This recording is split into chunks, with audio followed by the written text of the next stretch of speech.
Hi hello, ये देख सकते हो हमारा गांव में कितना ठंड लग रहा है। देखो लोग प्याल लेके आके जला रहे हैं। और जितने ज़्यादा देखो कितना ठंड में वो स्वेटर भी लगाया है और एक टोपी लगा के फिर भी आगे तप रहे हुए। और हमारा छोटू देख सकते हो और कैसे प्याल को खींच खींच के डर रहे हैं आग में। देखो जगह भी देखो, जगह भी देख सकते हो कैसे नाला गाटर नाली में जो आग जला रहे लोग देख सकते हो।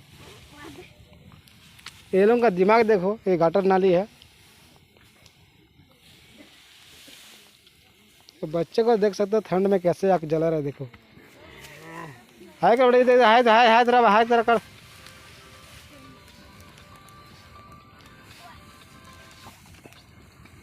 ठंडा लग रहा है दादा। देखो आपको कितना ठंड लग रहा था, इतने आगे आगे जला के बैठे हो, बता सकते हो? ठंडा लग रहा है।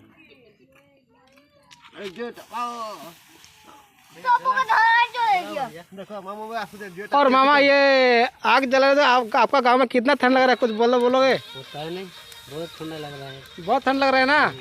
अच्छा, कितना दिन से ये ठंड लग रहा है मामा? लग गया 15 दिन। 15 दिन हो गया। बहुत ठंड चला है मतलब। बिल्कुल। अच्छा।